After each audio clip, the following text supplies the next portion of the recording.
Well, howdy there, sports fans. Welcome back to the channel. What in the world is Wayne doing today?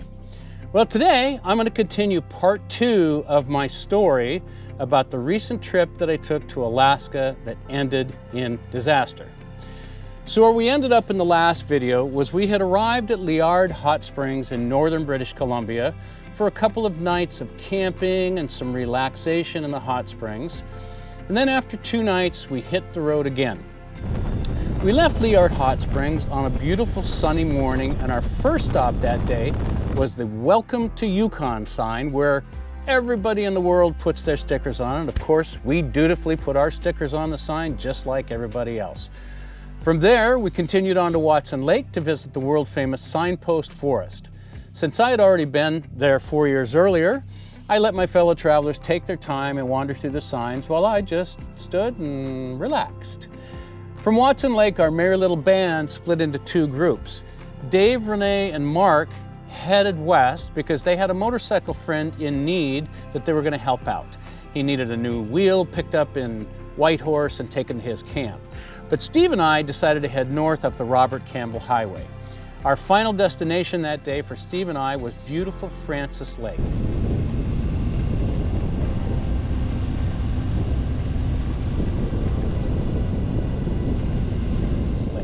I'd camped at this lake 4 years ago and absolutely loved the wildness and the solitude of that location.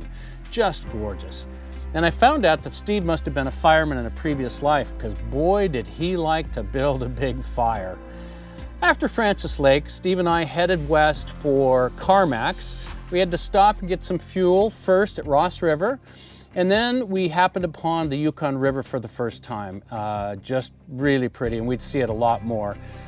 Before we finally made it to Carmax that night. We picked up another rider in Carmax by the name of Kevin, and he was from Philadelphia, or I'm not sure if he was in Philadelphia, but he was from Pennsylvania. And from Carmax, Kevin and Steve and I headed north to one of my favorite places in the world, Dawson City. Before reaching Dawson City, though, we were a bit concerned about going through the section between Pelly Crossing and Stewart Crossing.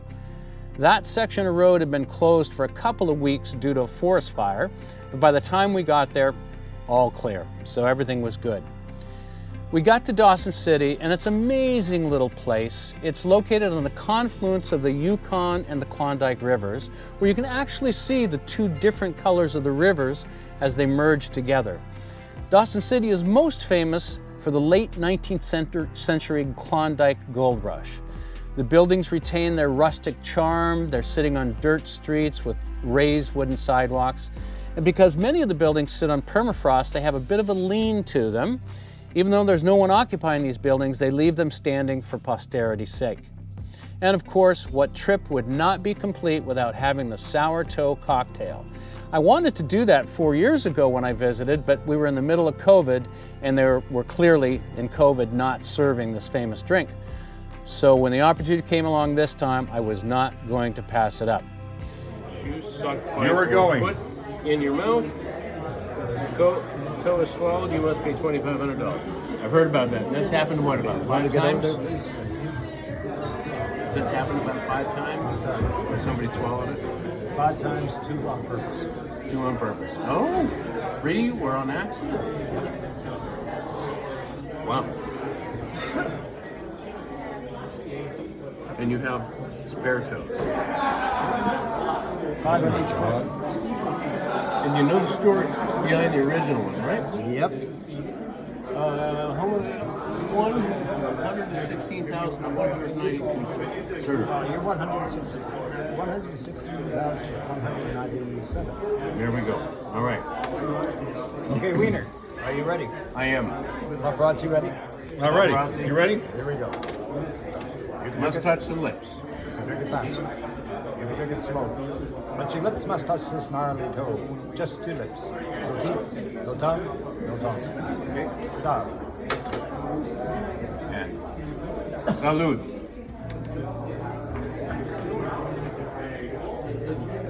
You got it. I think he likes it. Don't hold it there too long. Oh, thank you very much, sir. Appreciate it. All right. What do you think, Wayne? I just had a Sourtoe cocktail. There you go. And I'm happy about it. After Dawson City, we were heading to the top of the world highway in Alaska. One of the really cool things about Dawson City is that you need to cross the Yukon River by ferry to get to Alaska. This ferry runs 24 hours a day, so you can cross it any time that you want. All right, so my microphones are not working this morning, so I'll have to yell. We're in Dawson City right now.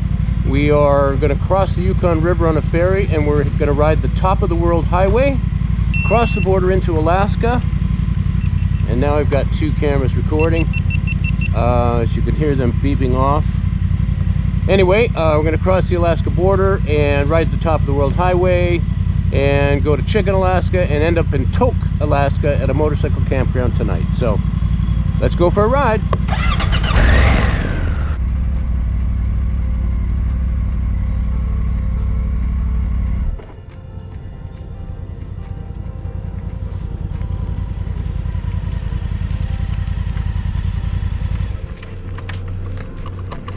Now, if you'd been on time with your packing, we would have made that ferry. Oh, is you just leaving? Yeah. Could be like that.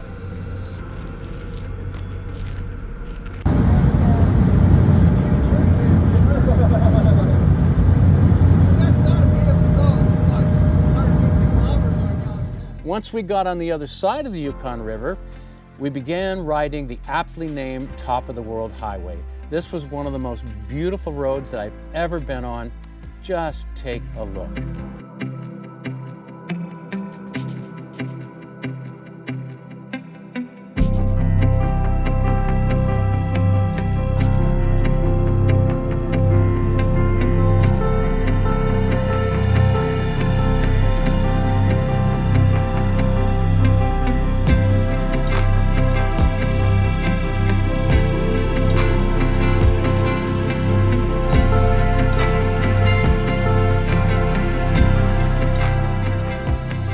We then crossed into Alaska at the northernmost U.S. border crossing and stopped for lunch in Chicken, Alaska.